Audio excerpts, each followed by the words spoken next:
Միացյալ Նահանգներին մեր նավթն է պետք, նրանք պայքար են մղում ոչ թե ավազակախմբերի կամ թմրանյութերի դեմ, այլ մեր նավթի համար, հայտարարել է Վենեսուելայի նախագահ Նիկոլաս Մադուրոն, անդրադառնալով Կարիբյան ծովի միջազգային ջրերում Միացյալ Նահանգների կողմից հարձակման ենթարկված վենեսուելական նավի միջադեպին։ Ոչ մի պատերազմ նավթի համար, ոչ մի արյուն նավթի համար, սա միայն մեր ուղերձը չէ, ամերիկացի ժողովրդի 70%-ը դեմ է այս բռնությանը եւ մերժում է Կարիբյան ավազանում իրավիճակի սրմանը, հավելել է նա։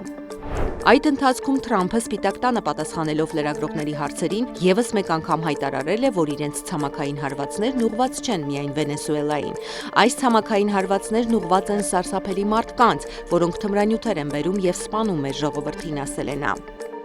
Նոր կանոններ Միացյալ Նահանգներ մեկնողների համար։ Այսուհետ Միացյալ Նահանգներ մուտք գործելու համար 42 երկրից զբոսաշրջիկները պետք է ներկայացնեն սոցցանցերում իրենց ակտիվության վերջին 5 տարվա պատմությունը։ Վիզայի ազատականացման ծրագրում ընդգրկված երկրների քաղաքացիները, որպես կանոն, կարող են Միացյալ Նահանգներ գնալ մինչև 90 օր ժամկետով զբոսաշրջության կամ գործուղումների նպատակով առանց ամերիկյան դեսպանատանը կամ հյուպատոսարանում վիզայի համար դիմելու անհրաժեշտության։ Ծրագրում ընդգրկված երկրների ցանկում են բազմաթիվ եվրոպական երկրներ, ինչպես նաև ԱՄՆ-ի որոշ դաշնակիցներ, այդ թվում Ավստրալիան, Իսրայելը, Ճապոնիան, Նոր Զելանդիան եւ Հարավային Կորեան։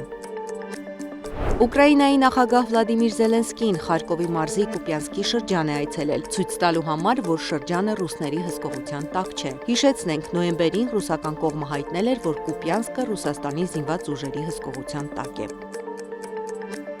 Թայլանդ-Կամբոջա հակամարտությունը բազմաթիվ մարդկանց ստիպել է տարհանվել իրենց տներից ու ապաստան գտնել ճամբարներում։ Չոնկալ ճամբարում հակամարտության պատճառով տեղահանված ընտանիքների թիվն օրեցօր աճում է։ Ճապոնիան ցնցվել է Հոկայդո կղզու մոտակայքում ուրբաթ տեղի ունեցած 6.7 մագնիտուդ ուժգնությամբ հզոր երկրաշարժից։ Մասնագետները զգուշացրել են ցունամիի վտանգի մասին։ Քաղաքացիները սոցցանցերում կիսվում են տարերային աղետի կադրեր։